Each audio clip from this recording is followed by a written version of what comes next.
सम्माननीय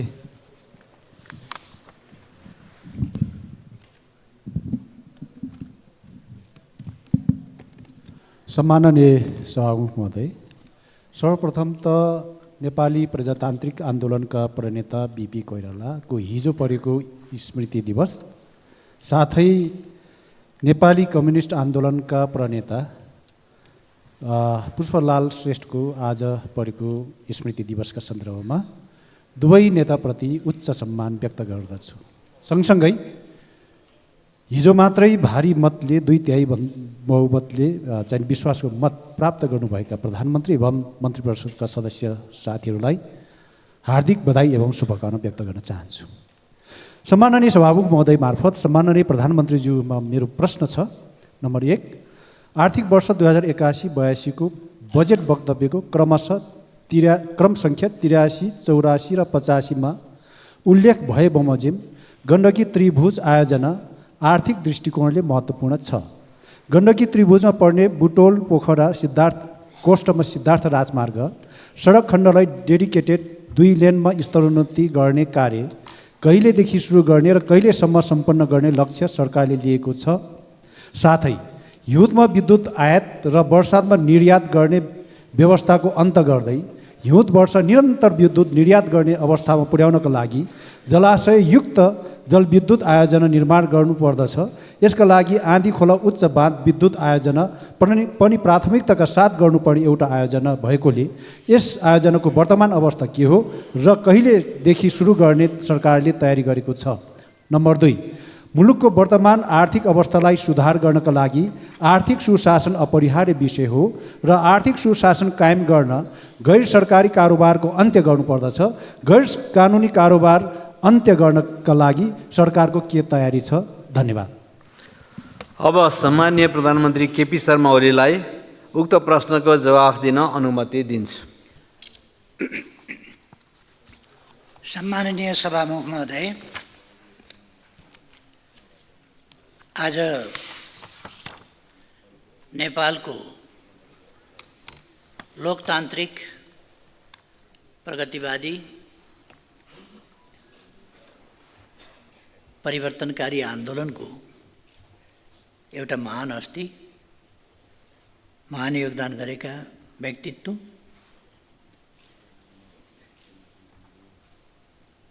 महान चिन्तक, एउटा महान दार्शनिक, इतिहासविद पुष्पलाल ज्यूको 46औं स्मृति दिवस हो र यस सन्दर्भमा म पुष्पलालज्यूप्रति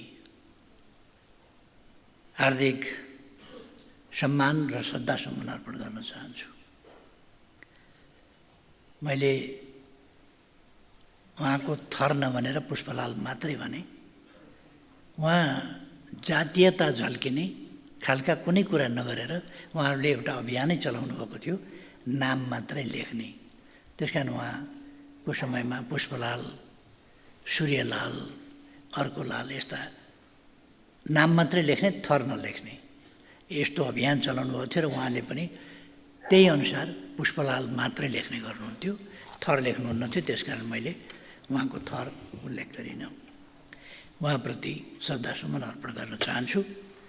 उहाँको सम्बन्धमा मैले अहिले विचार विमर्श गर्ने समय होइन, त्यसकारण धेरै कुरामा जान चाहन्न। एउटा कुरामा मेरो ध्यान आकर्षण भएको छ। हामी यस गरिमामय संसदमा छौँ। यहाँ हामीले बोल्दा भएका कुरा बोल्ने गरौँ, सही कुरा बोल्ने गरौँ, तथ्ययुक्त कुराहरू बोल्ने गरौँ। जथाभावी राजनीति फरक होला, पार्टी फरक होला, तर त्यसो भनेर जथाभावी बोल्ने नगरौँ, असभ्य तरिका ननिकालौँ, झुटको सहारा नलिउँ। म फेरि एकपल्ट सम्झाएर भन्न चाहन्छु, मैले हिजो बोल्दा विद्युत महसुल ट्रङ्क लाइन सम्बन्धी अथवा डेडिकेटेड लाइन सम्बन्धी विद्युत महसुल तिर्न पर्ने भनिएका र तिर्न नपर्ने भन्ने तर्क गरिरहेका उद्यमी व्यवसायीहरू र विद्युत प्राधिकरणका बीचको विवाद टुङ्ग्याउनुपर्छ, संवादबाट टुङ्ग्याउनुपर्छ। सरकारले पाउनुपर्ने रकम सरकारले लिनै पर्छ, असुल गर्नुपर्छ। तथ्य प्रमाणका आधारमा जुन विद्युत उनीहरूले उपयोग गरेका छन् त्यसको महसुल उनीहरूले तिर्नै पर्छ, उनीहरूसँग लिनुपर्छ। जुन महसुल उनीहरूले तिरेका छैनन्, के प्रयोग गरेका छैनन्, विद्युत प्रयोग गरेका छैनन्, त्यो महसुल उनीहरूले तिर्न पर्दैन। प्रयोग नगरेको विद्युतको महसुल तिर्न पर्दैन, मैले भनेको त्यो हो। प्रयोग गरेको विद्युतको महसुल तिर्नुपर्छ। तर आजको विषय होइन यो। 9-10 वर्ष अगाडिदेखि यो विवाद चलिराखेको छ। पटक पटक लाइन काटिन्छ, फेरि लाइन जोडिन्छ। किन यस्तो भइरहेको छ म डिटेलमा जान चाहन्न, आवश्यकता पर्दा डिटेलमा पनि जाउन। मलाई कुनै लप्पन छप्पन गर्नु छैन, म सिरियसली भन्दैछु। मलाई कुनै लप्पन छप्पन गर्नु छैन। मलाई कुनै बेठिक खालका सेटिङ र विभिन्न खालका तन्त्रहरूका पछाडि कुद्नु पनि छैन। मैले देशको हितको पक्षमा, जनताको हितको पक्षमा 60 वर्ष लगभग समर्पण गरेको छु। बाँकी जिन्दगी पनि समर्पण गर्छु, क्लिनली, स्वच्छताका साथ। त्यो म फेरि दृढताका साथ राख्न चाहन्छु। मैले हिजो पनि विद्युत महसुल तिर्नु पर्दैन, असुल उपर गर्नु पर्दैन, मिना गर्नुपर्छ भन्ने एउटा फेरि हिजो मात्रै मैले यहाँ बोलेको कुरा। तिर्नु पर्ने जति तिर्नुपर्छ, तिर्नु नपर्ने तिर्नु पर्दैन, विवाद छ, हामी अध्ययन गरेर टुङ्ग्याउँछौँ भनिराखेको छु। हिजो मात्रै कसरी मैले तिर्नु पर्दैन भने रेकर्ड छ। यहाँ उपस्थित हुनुहुन्न थियो भने रेकर्ड सुनेर कन्फर्म भएर कुरा गर्नु बाँच्छ नि। म भन्न चाहन्छु, हामी गरिमामय संसदमा छौँ। हामी जनताले छानेर पठाएका प्रतिनिधिले त्यस हैसियतमा बोल्नुपर्छ। कहिले सुन होइन पित्तल चढायो भनेको छ, कहिले अनेक प्रकारका फोटाहरू छपाएको छ, अनेक गरेको छ। यो खालको तरिका माननीयको हैसियतमा शोभनीय हुँदैन। सत्य कुराहरू गर्न सिक्नुपर्छ, सत्य कुरा बोल्नुपर्छ। भ्रष्टाचारका विरुद्ध बोलौँ, भ्रष्टाचार छोप्नका लागि अरूमाथि भ्रष्टाचारका लान्छना लगाउने काम नगरौँ।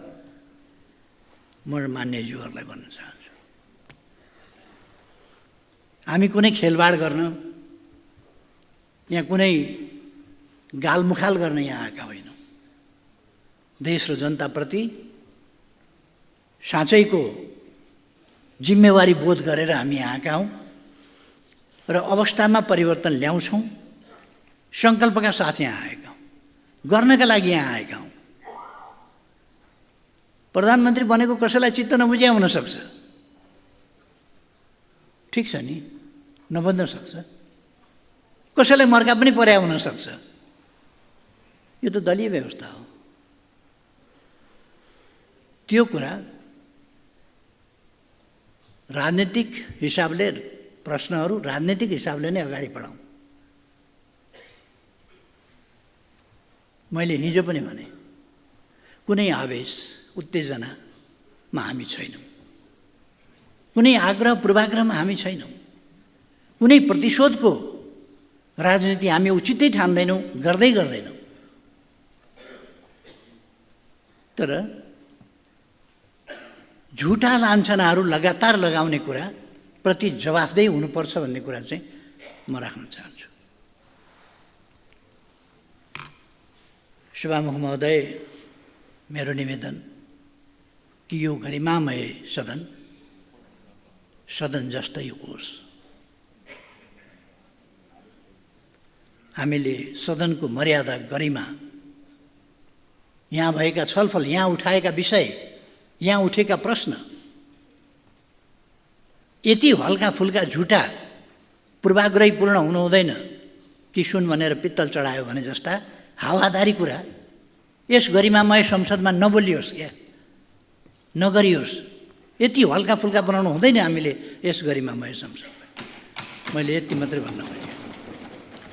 माननीय सभामुख महोदय, सम्माननीय प्रधानमन्त्रीजी एकछिन रोक्नुहोस्। मान्य सदस्य के भनाइ छ? सम्माननीय सभामुख महोदय, सम्माननीय प्रधानमन्त्रीजी कुन चाहिँ उसमा सन्दर्भमा अहिले बोल्दै हुनुहुन्छ यो चाहिँ सायद कहीँ न कहीँ सभामुखज्यूले चाहिँ रुलिङ गर्नुपर्छ होला। प्रश्न उत्तरमा हुनुहुन्छ समान कुरा हुन्छ। धन्यवाद छ। मान्य सदस्य आसन ग्रहण गरौँ। मान्यजीको आसन ग्रहण गरौँ। ध्यान आकर्षण भएको छ। मैले त्यतै लान कोसिस गरिरहेको छु। मान्य सदस्य आसन ग्रहण गरौँ। प्रश्नोत्तर नै गरिराखेको छु म।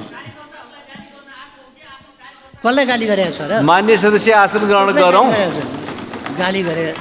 गाली नगरौँ भन्दैछु म, उल्टै गाली। मान्य सदस्य आसन ग्रहण गरौँ।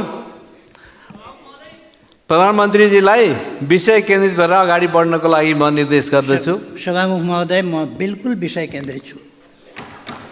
बिल्कुल विषय केन्द्रित छु।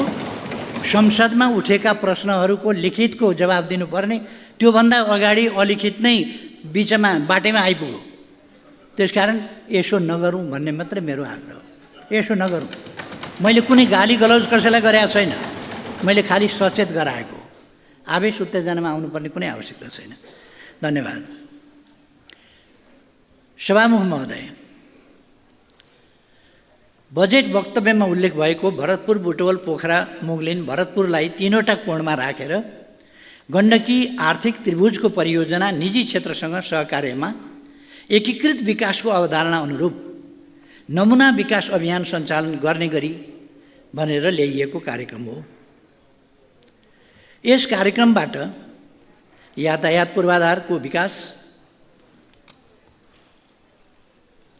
मात्र नभएर औद्योगिक विकासका साथै ऊर्जा क्षेत्र, कृषि तथा पर्यटन क्षेत्रको विकास एवं रोजगारीका अवसरहरू सिर्जना हुने विश्वास गरिएको छ।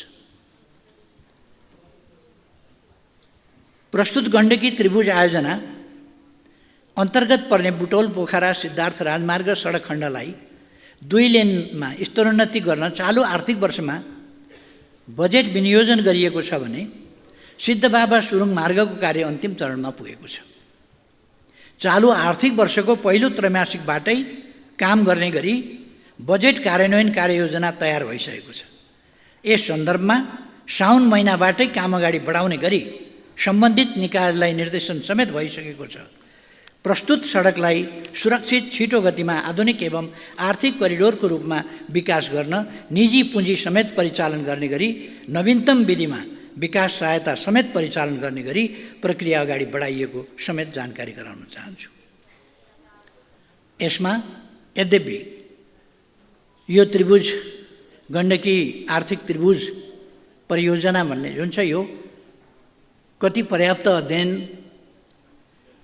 कति विश्लेषण, सम्भाव्यताको अध्ययन, कति विषयहरू नबाच्ने गरी ल्याइएको छ त्यो अलिकति हेर्नु त पर्ने छँदैछ। त्यो हेरिनेछ। फेरि पनि यो विकास निर्माणसँग आएको कुरा हुनाले यसमा रहेका कमीहरूलाई करेक्सन गरेर सच्याएर र यसलाई प्रभावकारी ढङ्गले कार्यान्वयनमा अगाडि बढाइनेछ। म त्यो मान्यज्यूलाई आश्वस्त पार्न चाहन्छु। मान्यज्यूले उठाउनु भएको दोस्रो विषय आँधी खोला उच्च बाँध विद्युत आयोजनाको सम्बन्धमा स्पष्ट गर्न चाहन्छु। स्याङ्जा जिल्लाको कालीगण्डकी गाउँपालिका मोतीचौरको आँधी खोलामा प्रस्तावित बाँधस्थल र गल्याङ नगरपालिकाको वडा नम्बर 3 मा विद्युत गृह रहेको आँधी खोला जलाशययुक्त जलविद्युत आयोजनाबाट 180 मेगावाट विद्युत उत्पादन गर्ने लक्ष्य रहेको छ। हालसम्म यस आयोजनाको पूर्व सम्भाव्यता अध्ययन गर्ने कार्य सम्पन्न भई वातावरणीय अध्ययन कार्य स्वीकृत भइसकेको छ। हालसम्मको अध्ययनबाट आयोजना निर्माण गर्न प्राविधिक रूपमा उपयुक्त देखिएको छ। यस आयोजनाको निर्माण गर्न गल्याङ नगरपालिकामा 712 घरहरू विस्थापित गर्नुपर्ने चुनौती भने रहेको छ। यस आयोजना निर्माणका लागि मोडालिटी टुङ्ग्याई लगानी जुटाउने, updated feasibility and detail design report तयार गर्ने, बोलपत्र आह्वान गरी निर्माण गर्ने लगायतका कार्य स्वीकृत कार्ययोजना अनुसार अगाडि बढाउने विश्वास दिलाउन चाहन्छु। मान्यज्यूले उठाउनु भएको अर्को विषय आर्थिक सुशासन कायम गर्ने सम्बन्धमा प्रश्न गर्न चाहन्छु।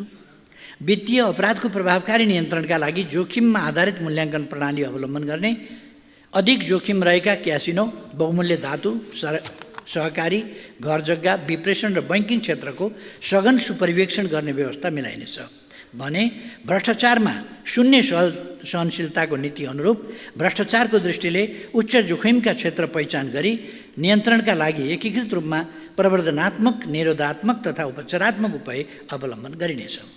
भ्रष्टाचार न्यूनीकरण र सदाचार पद्धतिको प्रवर्धन गर्दै राज्यका समग्र क्षेत्रमा सुशासन कायम गर्नका लागि प्रविधि मैत्री सेवा प्रवाहमा जोड दिइनेछ। सरकारका सबै अङ्गहरूमा आन्तरिक नियन्त्रण प्रणाली सुदृढ बनाउने तथा सार्वजनिक खरिद कानुनको समसामयिक संशोधन र परिपालनालाई सशक्त र प्रभावकारी बनाइनेछ। राजस्व चुहावट नियन्त्रण गरी गैरकानुनी आर्थिक कारोबार हुन नदिन सम्बन्धित निकायलाई क्रियाशील बनाई समन्वयात्मक रूपमा परिचालन गर्नुको साथै चोरी निकासी एवं पैठारी नियन्त्रणका लागि संयुक्त गस्ती परिचालन र छड्के जाँच तथा सुराकी परिचालनलाई प्रभावकारी बनाइनेछ। राजस्व परिचालनलाई प्रभावकारी बनाई आर्थिक सुशासन कायम गर्न केन्द्रीय बीजक अनुगमन प्रणाली, आशीकुडा प्रणाली, VCTS सूचना प्रणाली, भूमि व्यवस्थापन तथा अभिलेख सूचना प्रणाली बीच अन्तर आबद्धता कायम गरी एकीकृत करदाता सूचना प्रणालीको विकास गरिनेछ। यस्तै आयात हुने मालवस्तुको मूल्याङ्कनका लागि नियमित बजार सर्वेक्षण गरी सङ्कलन गरिएको सूचनाका आधारमा तथ्यपरक र वास्तविक भन्सार मूल्याङ्कन प्रणाली विकास गरिनेछ।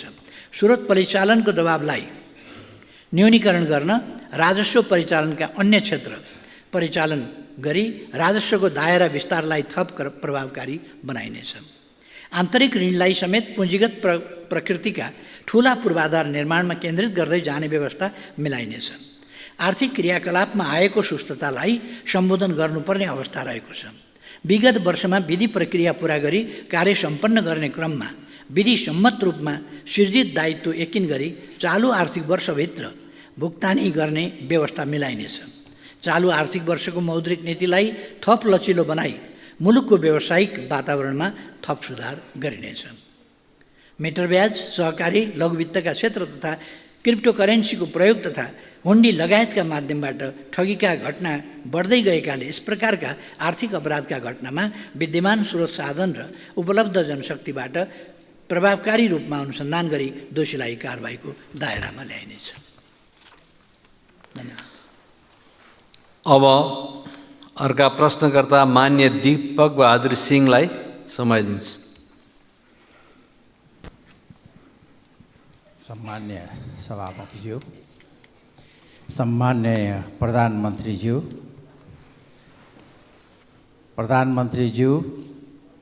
मन्त्रीज्यूहरूलाई बधाई तथा शुभकामना दिन चाहन्छु म र मेरो पार्टीको तर्फबाट।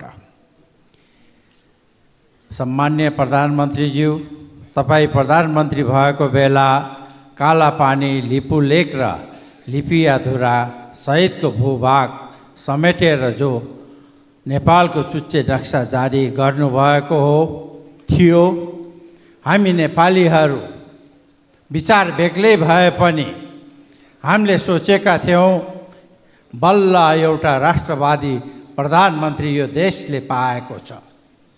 तर प्रधानमन्त्रीज्यू, आज चौथो पटक तपाईँ प्रधानमन्त्री भइराख्नु भएको छ।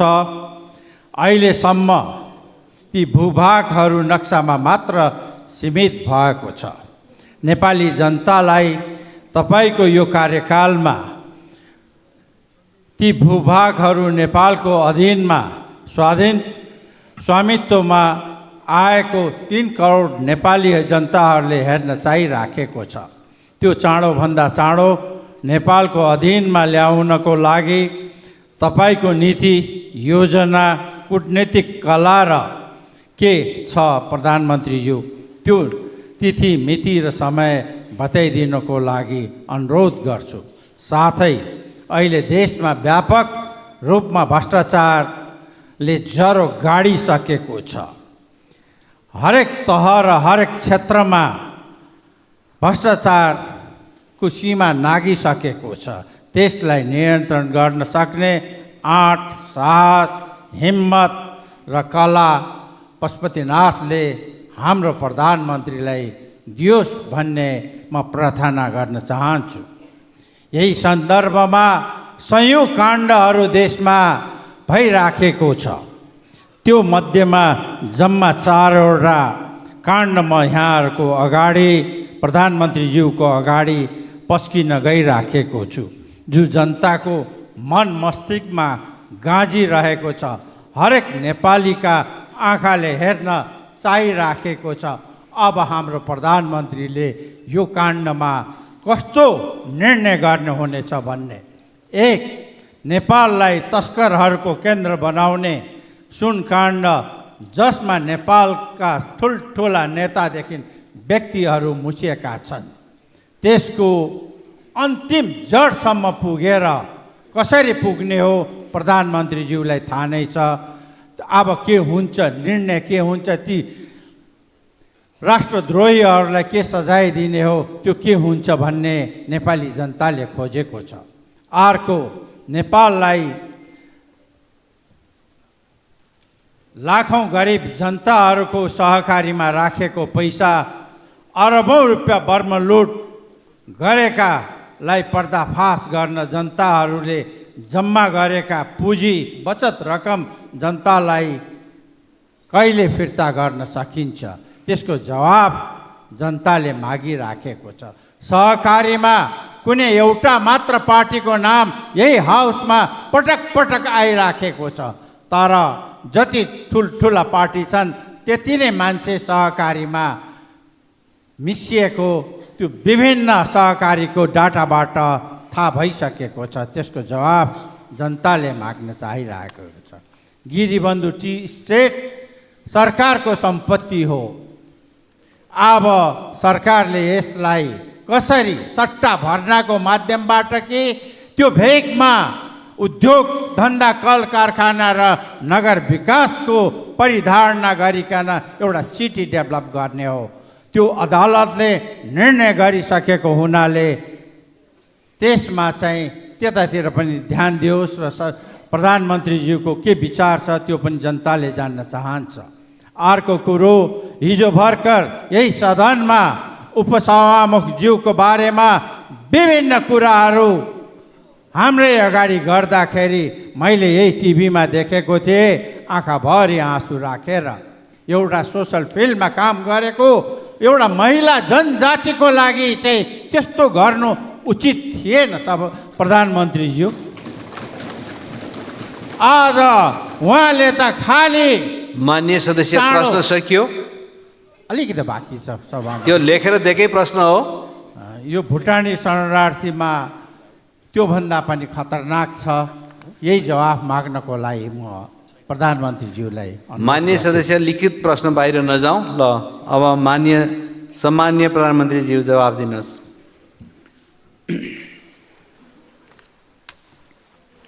सम्माननीय सभामुख महोदय, नेपालको अन्तर्राष्ट्रिय सीमाका सम्बन्धमा सङ्घीय संसद, नेपाल सरकार र सबै नेपाली स्पष्ट र दृढ रहिआएका छौँ। नेपालको संविधानको मिति 77-3-4 भएको दोस्रो संशोधन मार्फत नयाँ नक्सा समेटी संविधानको अनुसूची 3 राखिएको तथा सीमा सम्बन्धी विषयमा हामी बीच अभूतपूर्व राष्ट्रिय सहमति रहेको छ। सुगौली सन्धि 1816 बमोजिम, लिम्पियादुरा, कालापानी र लिपुलेक लगायत काली अर्थात् महाकाली नदी पूर्वका सबै भूभाग नेपालको हो भन्ने कुरामा नेपाल सरकार दृढ र स्पष्ट रहेको छ।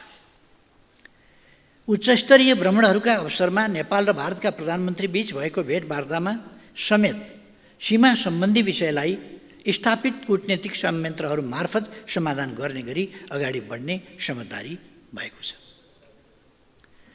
गत 2080 साल पुस 19 मा सम्पन्न परराष्ट्र मन्त्री स्तरीय नेपाल भारत संयुक्त आयोगको 7औं बैठकमा समेत सिमानाको विषयमा छलफल भएको र नेपाल भारत सीमाको बाँकी खण्डमा काम छिटोभन्दा छिटो सम्पन्न गर्ने प्रतिबद्धता व्यक्त भएको छ। नेपाल भारत सीमा कार्य समूह नेपाल इन्डिया बााउन्ड्री वर्किङ ग्रुपबाट नेपाल भारत सीमानामा सीमा स्तम्भहरूको निर्माण, पुनर्स्थापना र मर्मतका साथै 10 गजा एवं क्रस होल्डिङको लगत तयार गर्ने जस्ता प्राविधिक कार्य निरन्तर रूपमा हुँदै आएका छन्। द्विपक्षीय अनुकूलतामा यसका बैठक सुचारू गर्ने सम्बन्धमा पहल भइरहेको छ। सुगौली सन्धि, विभिन्न नक्सा, ऐतिहासिक तथ्य तथा प्रमाण समेतका आधारमा सीमा समस्यालाई भारत सरकारसँग वार्ता र कूटनीति मार्फत समाधान गर्ने नेपाल सरकारको निरन्तर अडान र प्रतिबद्धता रहिआएको छ। सोही अनुरूप हाम्रो सक्रिय पहल रहने कुरा म स्पष्ट पार्न चाहन्छु। यस सम्बन्धमा दार्चुला जिल्लाको छाङ्ग्रुमा सशस्त्र प्रहरी बल नेपालको गुल्मे स्थापना गरिएको छ भने दार्चुला जिल्लामा भारततर्फ 5 वटा र चीनतर्फ एउटा गरी 6 वटा बिओपीहरू समेत थप गरिएको छ। सुशासन, सेवा प्रवाह र विकास निर्माणको बाधकको रूपमा रहेको भ्रष्टाचार निवारण वर्तमान सरकारको प्रमुख प्राथमिकताको विषय हो। भ्रष्टाचार निवारणका लागि सरकारले सम्भाव्य सबै उपायहरूको अवलम्बन गर्नेछ। सुनकाण्ड, सहकारी ठगी, नक्कली भुटानी शरणार्थी लगायतका मान्यज्यूले उठाउनुभएका विषयहरूमा म के प्रश्न पार्न चाहन्छु भने आम जनताको चाहना बमोजिम राष्ट्रिय हितको रक्षा गर्न, भ्रष्टाचार नियन्त्रण गरी सुशासन कायम गर्न सरकार प्रतिबद्ध छ।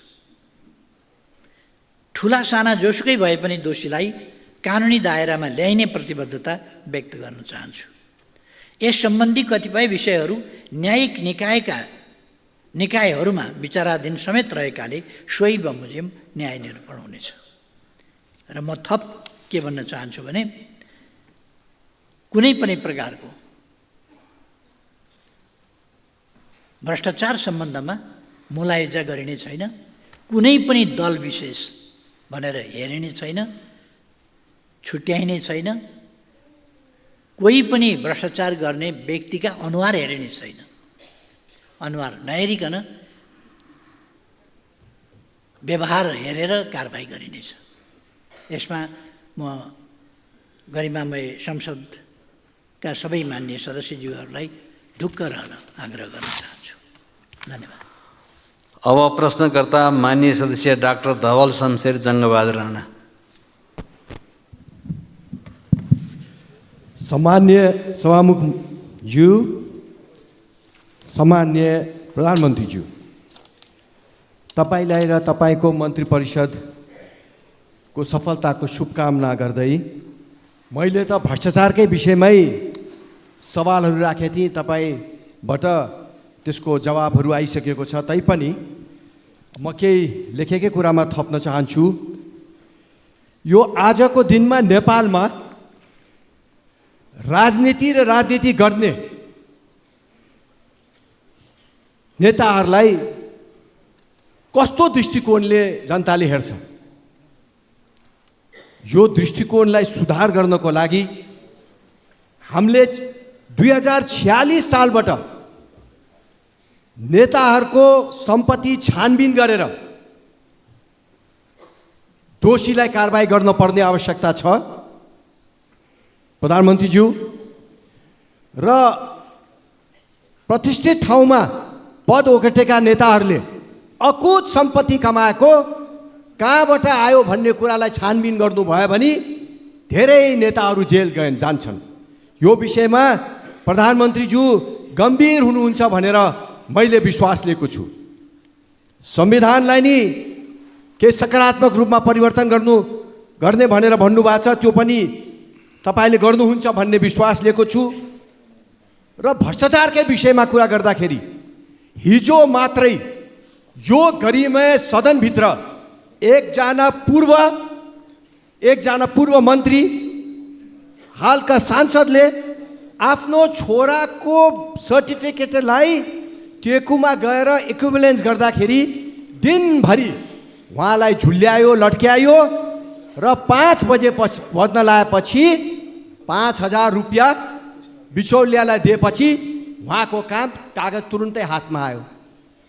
उहाँले यस्तो भन्दा यो सदन तरङ्गित भएको मैले देखिनँ। एकजना सांसदलाई नि त्यहाँ कर्मचारीका घुस दिएर काम गराइन्छ र सदन तरङ्गित हुँदैन। हामी गम्भीर हुँदैनौँ। हामीले देशलाई कहाँ पुगाइसकेको रहेछौँ। सदनभित्र सांसदसित पैसा मागेर पैसा लिँदाखेरि पनि हामीले त्यो विषयमा गम्भीरता देखाउन छाडिसकेको छौँ। मान्य सदस्य आफ्नो लिखित प्रश्न पढ्न सक्नुहुन्छ, त्योभन्दा धेरै व्याख्यामा नजाउँ। धन्यवाद। के हो लिखित प्रश्न, त्यसलाई सट्ट राखिदिनुहोस्। अन्तिममा हिजो राति पूर्व मन्त्री रामचन्द्र रायजीको फारममा उहाँको बर्बर रूपले हत्या भएको छ। प्रधानमन्त्रीज्यू, यो विषयमा दोषीलाई कारबाही हुन्छ भन्ने विश्वास लिएको छु। धन्यवाद। सम्माननीय प्रधानमन्त्रीज्यू। सभामुख महोदय,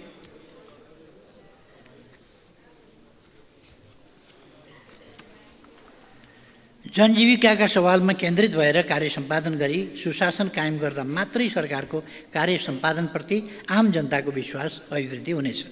तसर्थ विभिन्न समयमा चर्चामा आएका भ्रष्टाचार र अकुत सम्पत्ति आर्जनका आरोपहरूको निष्पक्ष र स्वतन्त्र छानबिनमा सरकार प्रतिबद्ध छ। जहाँसम्म सहकारीको विषय छ, यसमा सहकारी क्षेत्र तथा बचतकर्ताहरूले भोग्नु परेका समस्याहरू सम्बोधन गर्न विगतमा गठित कार्यदलहरूबाट प्राप्त हुन आएका सुझाव एवं सहकारी पीडितहरूसँग पटक पटक गरिएका सहमतिहरू कार्यान्वयन गर्न भूमि व्यवस्था, सहकारी तथा गरिबी निवारण मन्त्रालयबाट विभिन्न प्रयासहरू अगाडि बढेका छन्। समस्याग्रस्त घोषणा भएका सबै सहकारी संस्थाका बचतकर्ताहरूसँग अनलाइन मार्फत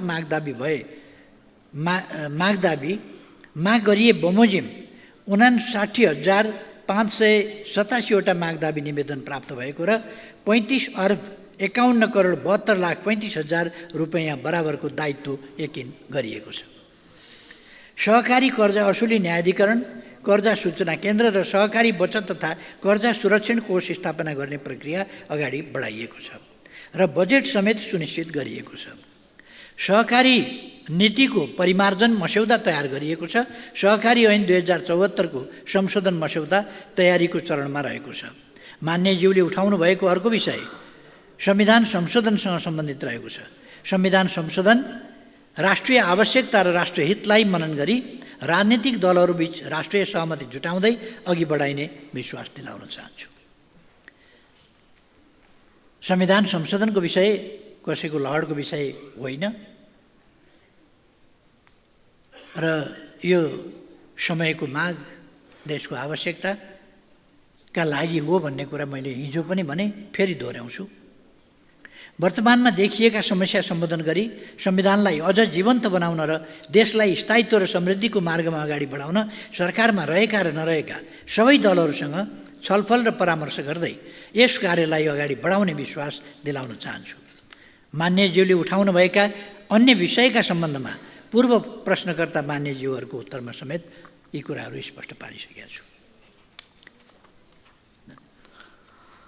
अब प्रश्नकर्ता मान्य सदस्य दीपक बोहरा अनुपस्थित देखिनु भएकोले उहाँको अनुपस्थितिमा उहाँको तर्फबाट प्रश्न सोध्न उपयुक्त देखिएन, अत सूचीबाट उक्त प्रश्न हटाएको कुरा म प्रश्न पार्न चाहन्छु। यस पछाडि प्रश्नकर्ता मान्य सदस्य देवी प्रकाश भट्टचन्द आफ्नो प्रश्नलाई वाचन गरेर प्रश्न राखिदिनुहोला।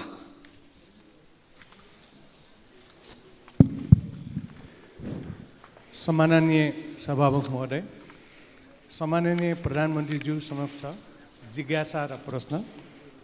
बागलुङ जिल्लाको धोरपाटन नगरपालिकाको उत्तरगङ्गा जलाशययुक्त जलविद्युत आयोजना 828 मेगावाट र उक्त आयोजनाबाट जम्मा 1726 मेगावाट उत्पादन हुने साथै हिउँदे याममा 100% उत्पादन दिने योजना कहिले सुरु हुनेछ? साथै आन्तरिक तथा बाह्य पर्यटन विकास प्रबन्धनको लागि धोरपाटन विकास परियोजना स्थापनाको पहलको लागि माग गर्दछौँ।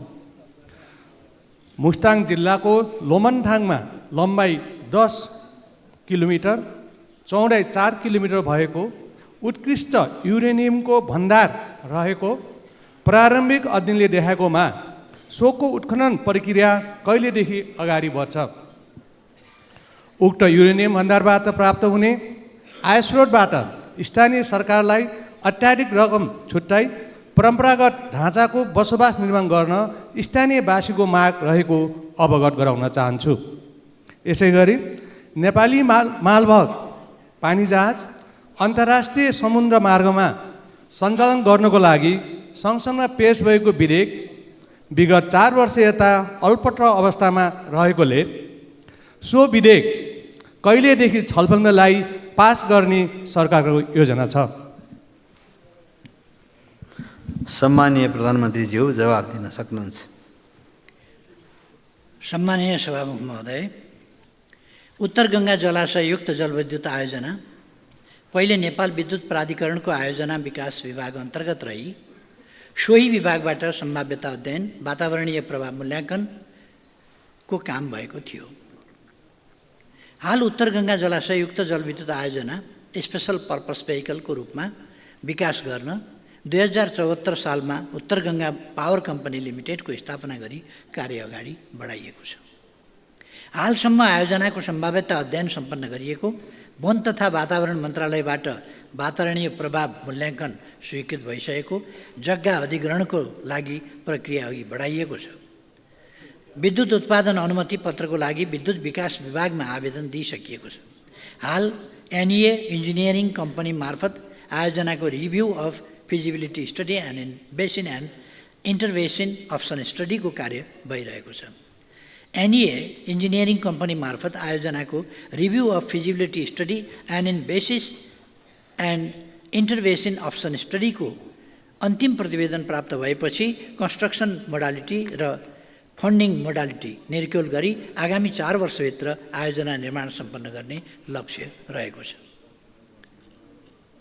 खानी तथा भूगर्भ विभागबाट अन्तर्राष्ट्रिय अटोमिक सङ्गठनको सहयोगमा भएको प्रारम्भिक अन्वेषणबाट मुस्ताङको लोमाङथाङ क्षेत्रमा उत्खनन योग्य गुणस्तर र परिमाणमा युरेनियमको खनिज भण्डार रहेको देखाएको छ।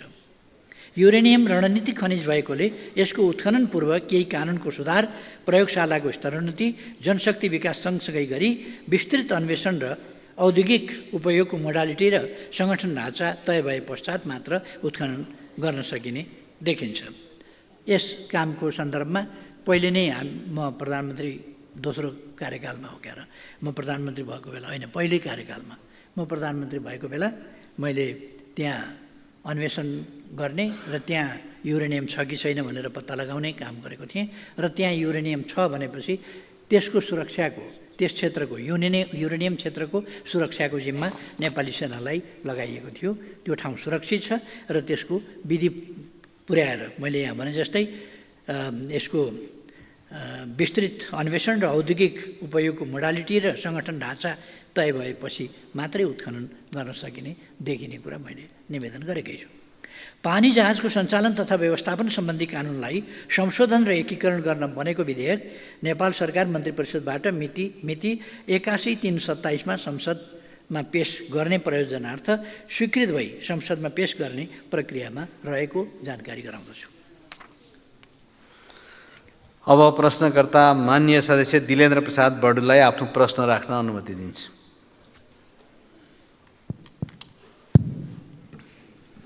सम्माननीय सभामुख महोदय, मैले पटक पटक यो संसदमा ध्यानाकर्षण गराउँदै आइरहेको उच्च रणनीतिक महत्त्वको दार्चुला तिङ्कर सडक र अन्तर्राष्ट्रिय सीमा नदी महाकाली नियन्त्रणका सन्दर्भमा सम्माननीय प्रधानमन्त्रीको ध्यानाकर्षण गराउँदै म केही कुरा राख्न चाहिरहेको छु। नेपालको चुच्चे नक्साको भूगोलभित्र पर्ने लिफुलेक, लिम्पियाधुरा, कालापानीसित जोडिएको पश्चिमोत्तर सीमामा अवस्थित दार्चुलाको ब्यास गाउँपालिका वडा नम्बर 1 छाङ्ग्रो र तिङ्करमा बसोबास गर्ने जनताले सो क्षेत्रबाट आफ्नै जिल्लाको सदरमुकामसम्म कुन्छा ओहोरदोहोर गर्न र आवत जावत गर्न समेत विगत लामो समयदेखि भारतीय भूमि भएर नै यात्रा गरिरहनु परेको बाध्यात्मक र पीडादायक अवस्थाबारे सम्माननीय प्रधानमन्त्रीजी जानकार हुनुहुन्छ भन्ने विश्वाससहित म प्रश्न गर्न चाहन्छु कि यस्तो पीडादायी र बाध्यात्मक परिस्थिति अन्त्य गर्ने र जनतालाई आफ्नै सीमाभित्रको भूगोलमा छिटोभन्दा छिटो सडक सुविधा पुर्याउने बारेमा वर्तमान सरकारको कति वर्षे कार्ययोजना छ र त्रिदेशीय व्यापार, पर्यटन र राष्ट्रिय स्वाभिमानसित समेत सोझै जोडिएको उक्त सडकलाई राष्ट्रिय गौरवको योजनामा सूचीकृत गरी छुट्टै बजेट उपशीर्षक राखेर स्रोत सुनिश्चित गर्ने र आवधिक योजनासहित निर्माण सम्पन्न गर्नुपर्ने होइन र? यस सन्दर्भमा सभामुख महोदय, नेपाली काङ्ग्रेस समेत रहेको पछिल्लो सरकारले एउटा निर्णय गरेको छ। अर्थ मन्त्रालय, भौतिक पूर्वाधार, रक्षा मन्त्रालय समेत भएर यस सन्दर्भमा अब यसलाई 2 वर्षमा 3 मिटरको पैदल बाटो ट्र्याक ओपन गर्ने र 5 वर्षमा पुरै सडक सम्पन्न गर्ने भनेर मिति 2080-6-5 मा भौतिक पूर्वाधार मन्त्रालयले माननीय मन्त्री स्तरीय निर्णय पनि गरेको छ र तर त्यो पछिल्लो सरकारबाट कार्यान्वयन हुन सकेन। त्यसकारण म जिज्ञासा साथ अनुरोध गर्न चाहन्छु कि वर्तमान सरकारले यही प्रस्तावित योजना, कार्ययोजना, 5 वर्षीय कार्ययोजनालाई कार्यान्वयन गर्ने र त्यही कार्यान्वयन कार्ययोजना अनुसार आवश्यक रकम छुट्याउने गरी विशेष निर्णय गर्नका निमित्त मेरो आग्रह र ध्यानाकर्षण सहित म सम्माननीय प्रधानमन्त्रीको यसबारेमा स्पष्ट र सकारात्मक जवाब पनि चाहन्छु। हस्, धन्यवाद। सम्माननीय प्रधानमन्त्रीज्यू, अब जवाब दिन सक्नुहुन्छ।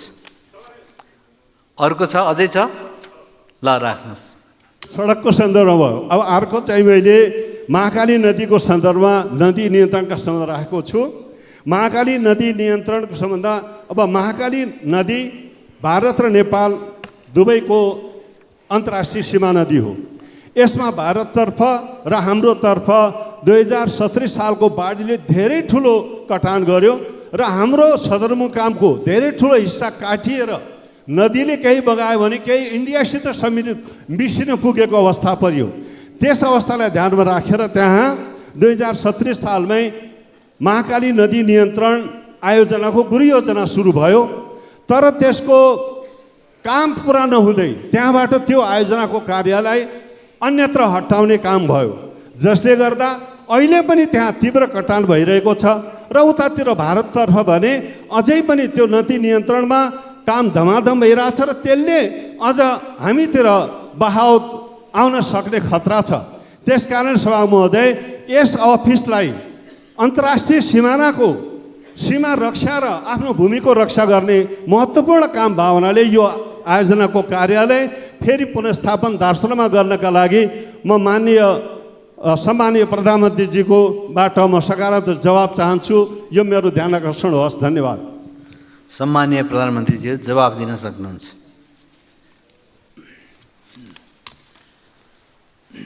सम्माननीय सभामुख महोदय, मान्यज्यूले उठाउनु भएको प्रश्नको सम्बन्धमा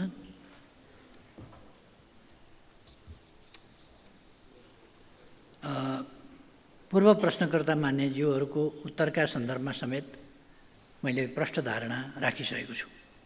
यहाँ मान्यज्यूले उठाउनुभएका अन्य विषयको सम्बन्धमा प्रश्न पार्न चाहन्छु। महाकाली करिडोर आयोजना अन्तर्गतको तुषारपानी कोटेश्वर टिङ्कर खण्डमा 80% कडा चट्टान रहेको र विस्फोटक पदार्थको व्यवस्थापनको सहजता भई निर्माण कार्यमा कम समय लाग्ने र कार्यप्रगति छोटो हुने उद्देश्यका साथ नेपाली सेना मार्फत कार्य भइरहेको छ। यो निर्णय सभामुख महोदय, म प्रधानमन्त्री भएकै बेला 77 साल वैशाख 14 गतेको मन्त्री परिषदको निर्णयबाट दार्चुला तिङ्कर सडकको 134 किलोमिटर मध्ये निर्माण हुन बाँकी रहेको 79 किलोमिटरको अन्तिम सडक खण्ड तुषारपानी कोठेधार तिङ्कर सडक निर्माणको जिम्मा नेपाली सेनालाई सुम्पिने निर्णय गर्दा साबिककै उक्त निर्णयमा नै साबिक जस्तै रातो किताबमा बजेट विनियोजन भइरहेको अवस्था समेत त्यसलाई अन्त्य गरेर, किनभने त्यो चट्टानी भूभाग भएको हुनाले अरूले गर्न गाह्रो हुने भएको हुनाले नेपाली सेनालाई सुम्पिएको थियो।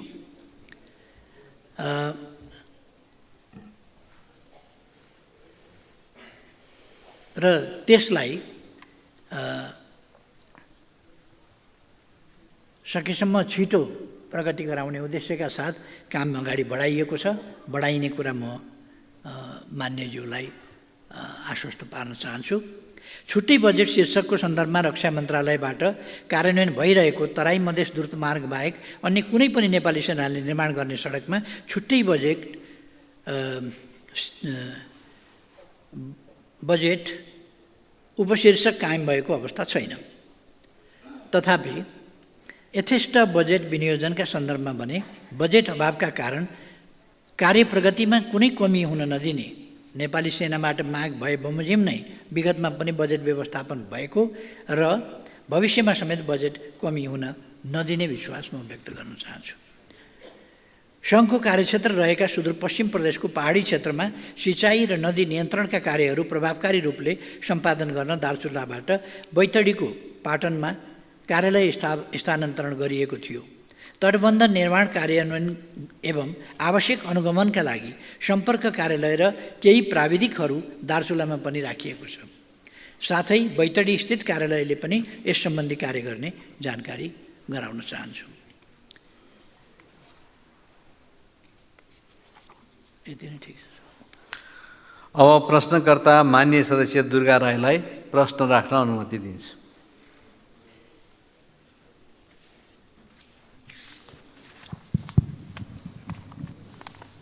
सम्माननीय सभामुख महोदय, प्रतिनिधि सभा नियमावली 79 को नियम 56 बमोजिम प्रधानमन्त्रीज्यूसँग प्रत्यक्ष प्रश्न गर्नको लागि सहभागी हुन अनुमति चाहन्छु। सभामुख महोदय मार्फत सम्माननीय प्रधानमन्त्रीज्यूलाई मेरो प्रश्न। सर्वप्रथम प्रधानमन्त्रीज्यूलाई बधाई दिन चाहन्छु। गत असार 17 गते मध्यराति के पर्यो त्यस्तो आपद 12 घण्टा उज्यालो पर्खिन नसकिने गरी संसदको पहिलो र दोस्रो सङ्ख्याका ठुलो दलहरूले 7 बुँदे सम्झौता गर्नुको कारण के हो र यसलाई आम नेपाली नागरिकले थाहा पाउँदा विद्रोह गर्ने बुदाहरू समावेश छन् र अर्को कुरा संविधान संशोधन गर्ने भन्दै आम उत्पीडितहरूको प्राप्त अधिकार खोज्न लागि त होइन भन्ने आम उत्पीडित समुदायहरूको चासो छ। साथै प्रधानमन्त्रीज्यू, कानुन न्याय तथा मानव अधिकार समितिमा रहेको सङ्क्रमणकालीन न्याय सम्बन्धी विधेयक कहिले टुङ्गाउने हो? सरकार र प्रधानमन्त्रीज्यूको के भनाइ छ? मेरा प्रश्नहरू प्रधानमन्त्रीज्यू लिखित रूपमा 4 गते मैले बुझाएको हुनाले यस सम्मानित सदनलाई मैले आफ्ना प्रश्नहरू फेरि प्रत्यक्ष रूपमा प्रधानमन्त्रीज्यूलाई सोध्न मेरो कर्तव्य सोचे। त्यसैले जवाफ हिजो आए तापनि मैले 4 गते बुझाएको क्वेसन भएको हुनाले आज फेरि प्रधानमन्त्रीज्यूलाई प्रत्यक्ष सोध्ने अनुमति चाहे। धन्यवाद। सम्माननीय प्रधानमन्त्रीज्यू जवाफ दिन सक्नुहुन्छ। सभामुख महोदय, म प्रश्नकर्तालाई धन्यवाद दिन चाहन्छु। मैले नबुझेको कुरा के भने नि, हामी यो गरिमामय संसदको समय हामी सांसदहरू कस्ता कुरामा अल्झिनुपर्छ, कस्ता कुरा अल्झिनु हुँदैन। पार्टीहरूका बिचका सहमति एएमभित्र हुनुपर्छ कि पिएमभित्र हुनुपर्छ, कति बजेर कति मिनट जाँदा हुनुपर्छ, यस्तो कुनै कहीँ कतै छ र? यस्तो हुन्छ कहीँ कतै? यो एएमभित्र सक्नुपर्छ या पिएम लागेपछि गर्न हुँदैन, या पिएमभित्र सक्नुपर्छ, वा यति बजेर यति मिनट गएपछि अफिस अफ हुन्छ।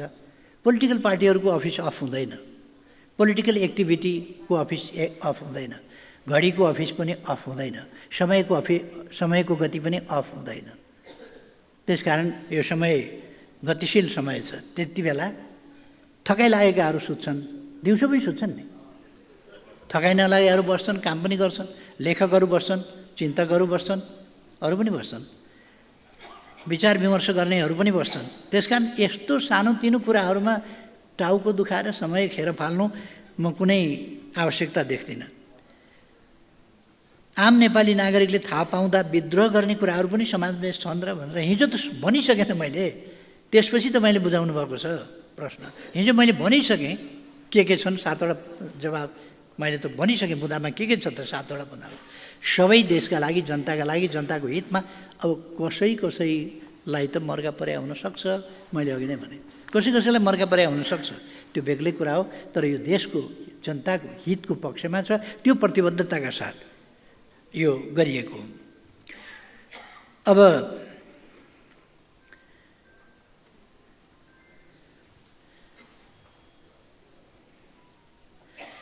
संसदीय समितिमा रहेका विधेयकहरूलाई टुङ्गोमा पुर्याउने सन्दर्भमा मान्यज्यूहरूले समेत सक्रिय र क्रियाशील भई सहयोग गर्नुहुनेछ।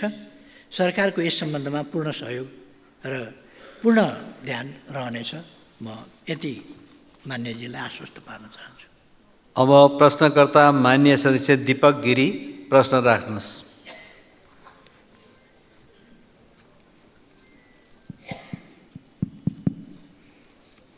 सम्मान्य सभामुखज्यू, सम्मान्य प्रधानमन्त्रीज्यू, म सर्वप्रथम नेपाली राजनीतिका शिखर पुरुष महामानव बिपी कोइराला, शिखर पुरुष पुष्पलालजीलाई श्रद्धासुमन टक्राउँदै म आफ्ना केही भनाइहरू राख्न चाहन्छु। सम्मान्य सभामुख महोदय, सम्मान्य प्रधानमन्त्रीज्यू, यस सम्मानित सदनमा म सर्वप्रथम सम्मान्य प्रधानमन्त्रीजीलाई तपाईँको नेतृत्वमा सरकार गठन भएकोमा हार्दिक बधाई ज्ञापन गर्दै सफल कार्यकालको शुभकामना व्यक्त गर्दछु। वास्तवमा जब जब मुलुक सङ्कटहरूको भुमरीमा रुमलिन थाल्छ तब तब नेपाली कङ्ग्रेस र नेकपा एमाले एकसाथ उभिएर सङ्कटको निकासका लागि अग्रसर भएको इतिहास छ।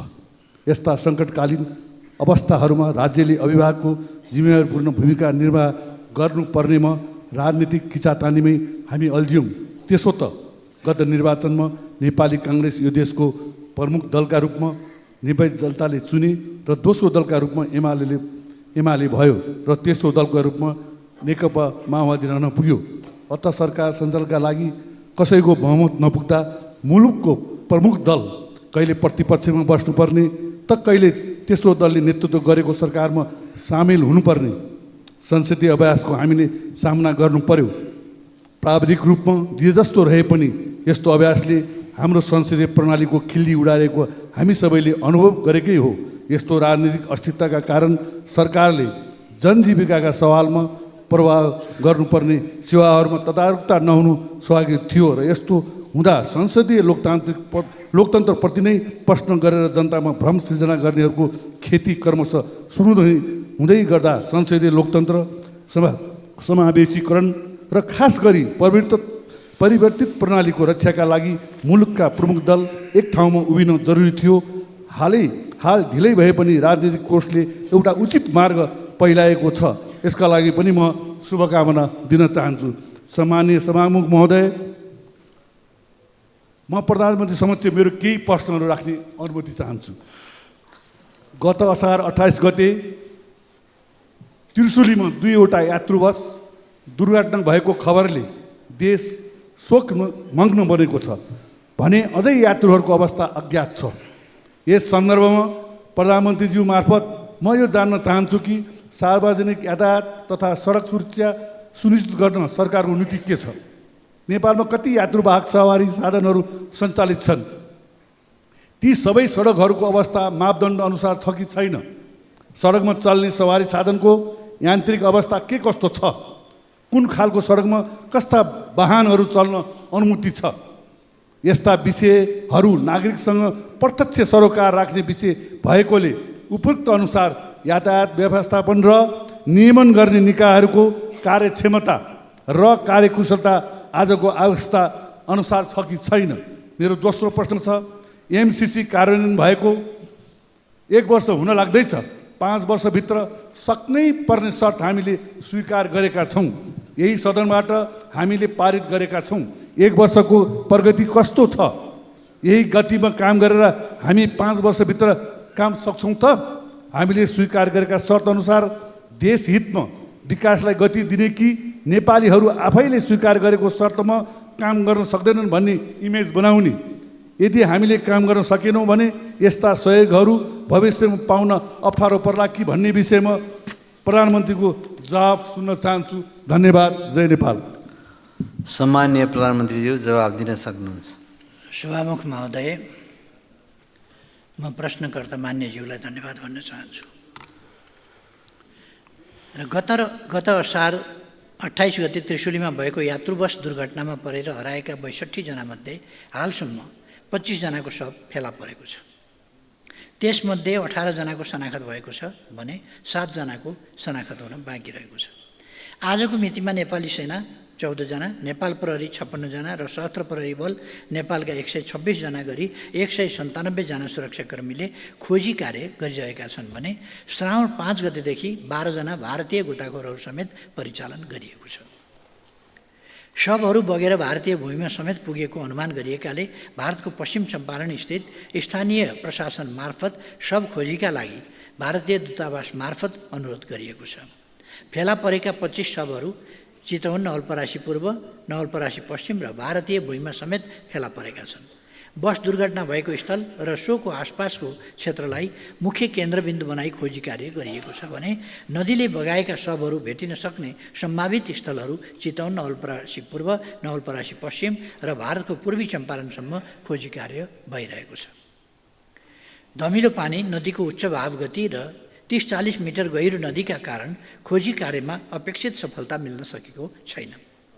तथापि उपलब्ध प्राविधिक उपकरण, जनशक्तिको सम्पूर्ण सामर्थ्य प्रयोग गरी सुरक्षा निकाय परिचालन र स्थानीय प्रशासनले स्थानीय नागरिकहरू समेतको सहयोगमा खोजी कार्यमा निरन्तरता दिएको छ। सार्वजनिक यातायात तथा सडक सुरक्षा सुनिश्चित गर्न सरकारले सडक सुरक्षा विधेयकको तयारी गरी अन्तिम रूप दिने चरणमा रहेको छ भने राष्ट्रिय यातायात नीति हालै मन्त्री परिषदमा स्वीकृतिका लागि पेश भएको छ। सडक सुरक्षाको संवेदनशीलता र यसमा सम्बन्धित क्षेत्रका सरकारवालाहरूको आबद्धता जरुरी भएकाले राष्ट्रिय सडक सुरक्षा परिषदलाई कानुन बमोजिम सडक सुरक्षाका विभिन्न अवयवहरूलाई व्यवस्थित तवरले कार्यान्वयन गर्ने गरी नीतिगत तथा कानुनी व्यवस्था गरिनेछ। एमसीसी सम्झौता अनुरूप ट्रान्समिसन लाइन, सब स्टेसन तथा सडक स्तरोन्नतिका आयोजना तोकिएको समय 5 वर्षभित्रै सम्पन्न गर्ने गरी कार्ययोजना स्वीकृत भई सोही अनुसार कार्य अगाडि बढेको जानकारी गराउन चाहन्छु। आयोजनाको सब स्टेसन निर्माणका लागि ठेक्का सम्झौता समेत भइसकेको छ।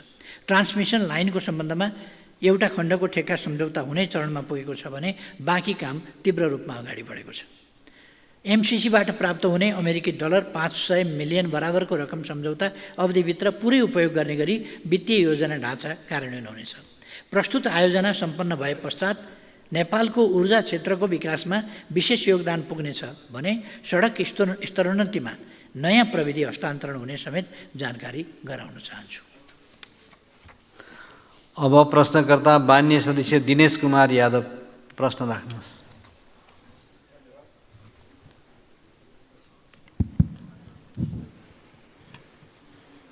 सम्माननीय सभामुख महोदय, सम्माननीय प्रधानमन्त्रीज्यू, आज प्रत्यक्ष प्रश्नको रूपमा हामीले आज 22 आज हिजो 6 गते बिपी स्मृति दिवस र आज पुष्पलालजीको आज स्मृतिको दिवसको अवसरमा उहाँहरूप्रति हार्दिक श्रद्धाञ्जली अर्पण गर्न चाहन्छु। सम्झन चाहन्छु पञ्चायतकाल, राणा शासनकाल र आज ती नेताका आदर्शहरूलाई सम्झेर त्यही बाटोतिर हामी लागु भने सम्झना गर्दै हार्दिक श्रद्धाञ्जली दिन चाहन्छु। साथसाथै नव परिवेश, नव स्थितिमा आज जुन गठबन्धन बनेको छ, प्रतिपक्ष पहिलो पार्टी र दोस्रो पार्टीको बिचमा केपी ओलीजीको नेतृत्वमा उहाँको कार्यकाल र पुरै मन्त्री परिषदलाई हार्दिक बधाई र शुभकामना दिन चाहन्छु। सँगै एउटा इतिहास बनाउन पनि माँ भगवतीसँग कामना गर्न चाहन्छु कि यो देशले फेरि संसदीय व्यवस्थाको विकल्प खोज्न नपरोस्। त्यसकारण हामी सम्पूर्ण संसदले आज 70 वर्षदेखि गरेको सङ्घर्षलाई अगाडि लाउँदै आम जनताको विश्वासलाई जित्ने काम यो क्याबिनेटले गर्नेछ भन्ने विश्वास राख्दै आज मेरो 3वटा प्रश्न छ। एउटा प्रश्न हो, कोशी सम्झौता अनुसार कोशी बाहिरैदेखि नेपालको सिमाना भारतको सिमाना लोखिस बजारसम्म 32 किलोमिटर पश्चिमी केनाल नहर पर्दछ, जो बारम्बार चर्चामा पनि आउने गरेको छ। त्यो नहरमा भारतको सिमानामा दुवैतर्फ त्यो ड्याममा पक्की सडक बनेको छ। नेपालको दक्षिणी भेगमा पर्ने यो नहर जो 32 किलोमिटर पर्छ, त्यस भेगको जनतालाई यति असहनीय भएको छ कि गर्मीमा धुलायाम हुन्छ, वर्षामा हिलो हुन्छ। त्यो त्यहाँको भेगका जनताहरूलाई आवत जावत गर्न साह्रै कठिनाइ परेको छ। यस कुरामा हामीले सम्बन्धित राजदूत जाँदाखेरि हामीले ध्यान आकर्षण सर्वदलीय गराएका पनि हो, तर पहल हुन सकिरहेको छैन।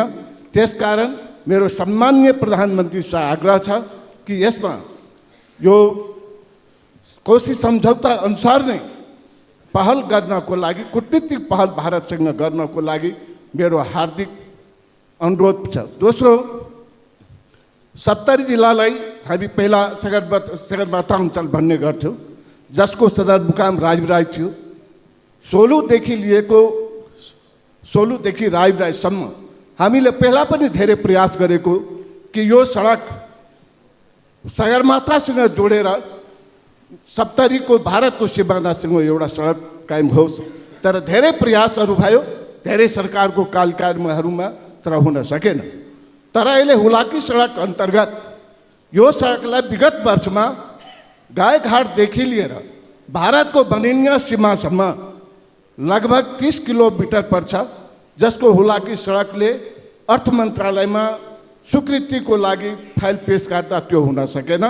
मेरो आग्रह छ कि यो सडक पहाडी जिल्ला र 70 जिल्लालाई जोड्न, त्यहाँको जीवनयापनलाई बढाउन र समृद्ध सम्बन्ध पहाड र तराईको मधेसको हुनको लागि पनि यो सडक अति आवश्यक छ। यसमा प्रधानमन्त्रीको पहल होस् भन्न म चाहन्छु। अर्को, हामीले कृषिका कुरा गऱ्यौँ। कमला डाइभर्सन के अरे सुनकोशी मरिन डाइभर्सनको कुरा सबैले हामी उठायो। यो जिल्ला कति जिल्लामा जान्छ? पूर्वको जिल्ला पर्ने 70 सिरहामा यो पानी पुग्न सक्दछ, त्यहाँको किसानलाई सिँचाइ हुन सक्दछ। त्यसकारण आग्रह छ कि राष्ट्रिय गौरवको योजनाभित्र राखेर कमला कोशी डाइभर्सनलाई त्यहाँ 70 सम्मको सिँचाइ योजनामा परिवर्तन गर्नको लागि प्रधानमन्त्रीसँग हार्दिक अनुरोध छ। धन्यवाद। जय नेपाल। प्रश्नभन्दा मान्यज्यूले त माग राख्नुभयो जस्तो देखियो। खैर जे होस्, सम्माननीय प्रधानमन्त्रीज्यू जवाब दिन सक्नुहुन्छ। सभामुख महोदय, नेपालको भूभागमा पर्ने कोशी पश्चिम नहरको बाँधमा क्रमशः सडक कालोपत्रे भइरहेको छ। नहरको किनार अतिक्रमित भएकोले उक्त अतिक्रमण हटाई कालोपत्रे गर्न नेपाल सरकार, नेपाल र भारत द्विपक्षीय संयन्त्र मार्फत अनुरोध गरिनेछ। अर्को दोस्रो प्रश्न, उदयपुरको गाईघाटदेखि भारतीय सीमासम्मको सडक निर्माणको सन्दर्भमा पूर्व तयारीका कार्यहरू सम्पन्न भई गत आर्थिक वर्ष 80-81 स्रोत सहमति माग भएकोमा आर्थिक चापका कारण अगाडि बढाउन नसकिएकोले यस आर्थिक वर्षमा प्राथमिकताका साथ अगाडि बढाउने काम गरिनेछ। तेस्रो प्रश्न मान्यज्यूले उठाउनु भएको, नेपाल र भारतबाट संयुक्त रूपमा कोशी उच्च बाँधसँगै सुनकोशी कमला डाइभर्सन अध्ययनको चरणमा रहेको छ। अध्ययन सम्पन्न भएपछि यसको कार्यान्वयन अगाडि बढाइनेछ। यसै सन्दर्भमा मान्यजीले सुनकोशी मरिनको पनि कुरा गर्नुभएको थियो। त्यो मैले नै त्यसको शुभारम्भ शिलान्यास पनि गरेको थिएँ, त्यस आयोजनालाई अगाडि बढाएको थिएँ र यसलाई यो अलिकति यसलाई कोशी उच्च बाँधसँग पनि अलिकति जोड्ने काम भएको छ। त्यो जटिलताहरूलाई समेत ध्यानमा राखेर अगाडि बढाउने प्रयास गरिनेछ। धन्यवाद। अब प्रश्नकर्ता माननीय सदस्य दिपा शर्मा, प्रश्न आधारित संक्षिप्तमा राखिदिनुहोस्। प्रश्न पढ्नुहोस्। सम्माननीय सभामुख महोदय, आज नेपाल कम्युनिस्ट पार्टीका संस्थापक नेता आदरणीय पुष्पलालको 46औं स्मृति दिवसको अवसरमा उहाँप्रति उच्च सम्मानसहित भावपूर्ण श्रद्धाञ्जली व्यक्त गर्न चाहन्छु। हाम्रो पार्टीका श्रद्धेय अध्यक्ष एवं सम्माननीय प्रधानमन्त्री केपी शर्मा ओली लगायत उप प्रधानमन्त्री र मन्त्रीज्यूहरूलाई हार्दिक बधाईसहित सफल कार्यकालको सफलताको शुभकामना व्यक्त गर्न चाहन्छु। सम्माननीय प्रधानमन्त्री राष्ट्रवादी एवं विकासका पर्यायवाची केपी शर्मा ओली र यो सरकारसँग सम्पूर्ण नेपाली नागरिकले निकै आशा विश्वास र भरोसा गरेका छन्। जनताका आशा विश्वास र भरोसा पुरा हुनेछन् भन्ने कुरामा मलाई विश्वास छ। म आज यो प्रश्न उत्तर कार्यक्रममा सम्माननीय प्रधानमन्त्रीज्यूलाई मेरो जिज्ञासा प्रश्न यस प्रकार रहेको छ। 2077 सालमा सम्माननीय प्रधानमन्त्रीज्यू नै त्यतिखेर सरकारको नेतृत्व गर्नुभएको थियो र यहाँको नेतृत्वमा गठित सरकारले आफ्नो कार्यकालमा थालनी गरिएका कैयौँ राष्ट्रिय गौरवका आयोजनाहरू, निर्वाचन क्षेत्र केन्द्रित रणनीति योजनाहरू र पालिका केन्द्रित योजनाहरू जस्तै सडक, पुल, अस्पतालहरू, बहुप्राविधिक विश्वविद्यालय, औद्योगिक ग्राम, प्रधानमन्त्री आधुनिक कृषि कार्यक्रम, राष्ट्रपति शैक्षिक सुधार कार्यक्रम, पोखरा क्षेत्रीय अन्तर्राष्ट्रिय विमानस्थल, गौतम बुद्ध अन्तर्राष्ट्रिय विमानस्थल, पुष्पलाल लोकमार्ग, मदन भण्डारी राजमार्ग, करिडोर र चक्रपथहरू, खेल मैदान, रङ्गशाला, रेलमार्ग, न्यानो सेटेलाइट र भूमि सम्बन्धी समस्याहरू जस्तै यस्ता धेरै जो अहिलेसम्म पनि कतिपय अगाडि बढ्नै सकेका छैनन् भने धेरै जसो योजनाहरू अलपत्र र अधुरा नै रहेका छन्। यी योजनाहरूलाई अगाडि बढाउनेतर्फ सम्माननीय प्रधानमन्त्रीज्यूले कसरी सोच्नु भएको छ जान्न चाहन्छु। धन्यवाद। सम्माननीय प्रधानमन्त्री जवाफ दिन सक्नुहुन्छ। माननीय सदस्यज्यूलाई धन्यवाद छ। समृद्ध नेपाल सुखी नेपाली जो राष्ट्रिय आकांक्षा हो त्यो पुरा गर्न जसलाई हामीले गन्तव्य बनाएका छौँ त्यसलाई प्राप्त गर्न नै मैले 77 सालमा मेरो नेतृत्वमा गठित सरकारले कैयौँ राष्ट्रिय गौरवका आयोजनाहरू यो 77 मा मात्रै होइन कि अगाडिदेखि नै यो 74 बाटै हामीले सुरु गरेका थियौँ र 75, 76, 77, 78 सम्म हामीले विभिन्न आयोजनाहरू अगाडि बढाएका छौँ र कैयौँ राष्ट्रिय गौरवका आयोजनाहरू, निर्वाचन क्षेत्र केन्द्रित रणनीतिक योजनाहरू र पालिका केन्द्रित योजनाहरू सुरुवात गरेका थियौँ। यसरी थालनी गरेका मध्ये अधुरा र अल्पत्र योजनाहरूलाई स्रोत साधनको उचित व्यवस्थापन गरेर यथाशीघ्र अगाडि बढाउने र सम्पन्न गर्ने यस सरकारको प्राथमिकता रहेको छ। मैले हिजो पनि भनेको थिएँ, थालेका कामहरू सिद्ध्याउने हाम्रो प्राथमिकता हुनेछ। नयाँ थाल्ने मात्रै होइन, थालेका काम सिद्ध्याउने, पुरा गर्ने, नतिजा प्राप्त गर्ने यो हाम्रो प्राथमिकतामा रहन्छ अहिले भनेर मैले हिजो पनि बोलेको थिएँ। अर्को कतिपय मान्यजीहरूले हिजोको बहसमा पनि मैले सुने पूर्वाधार विकासका कुराहरूलाई खेर गएको जस्तो ठान्ने, सम्पत्ति खेर गएको जस्तो ठान्ने। पूर्वाधार विकासका पूर्वाधार भनेको विकासका पूर्वाधार हो नि त। पूर्वाधार नै नभइकन, पूर्वाधार भनेको जग जस्तो हो, पूर्वाधार नै नभइकन विकास कसरी हुन्छ त? विकासको पूर्वाधार। त्यसकारण पूर्वाधार भनेको विकासभन्दा अगाडि आउने चिज हो। त्यसले विकास अगाडि बढाउँछ, विकास अगाडि बढाउन मद्दत गर्छ। त्यसकारण त्यसलाई पूर्वाधार भनिन्छ। त्यो कुरा अलिकति नबुझ्न खोजेको जस्तो, अस्पताल भवन किन बनायो, विद्यालय भवन किन बनायो, कतिपय राष्ट्रिय गौरवका कुराहरू हुन्छन्, किन बनाइए, त्यसले कति लिटर दुध दियो, कति बोरा धान फल्यो, कति घोगा मकै फले जस्तो हिसाब हुँदैन त्यसको। हाम्रा कतिपय गौरवका कुरा हुन्छन्, हाम्रा कतिपय इतिहासका कुरा हुन्छन्, कतिपय ऐतिहासिक धरोहरहरू हुन्छन्, हाम्रो संस्कृति हुन्छ। त्यसकारण यसलाई ठ्याक्कै तत्कालको आयव्ययमा मात्रै जोडिँदैन। त्यसको विकासको समग्र विकासको अभियानसँग, गतिसँग र विकासका आधारसँग र उपलब्धिहरूसँग त्यसको सरोकार हुन्छ। सीमित स्रोत र साधनको सदुपयोग गर्दै राष्ट्रिय गौरव रूपान्तरणकारी प्राथमिकता प्राप्त र राष्ट्रिय महत्त्वका अन्य आयोजनाहरूका बजेट अभाव नहुने व्यवस्था पनि मिलाइनेछ। हाल कार्यान्वयनमा गएका आयोजना अन्तर्गतका ठेक्काहरूको कार्य सम्पन्न गर्न आवश्यक बजेट व्यवस्था गरिनेछ। साथै ठेक्का व्यवस्थापनलाई चुस्त बनाइने र जिम्मेवार पक्षलाई जवाबदेही बनाइनेछ।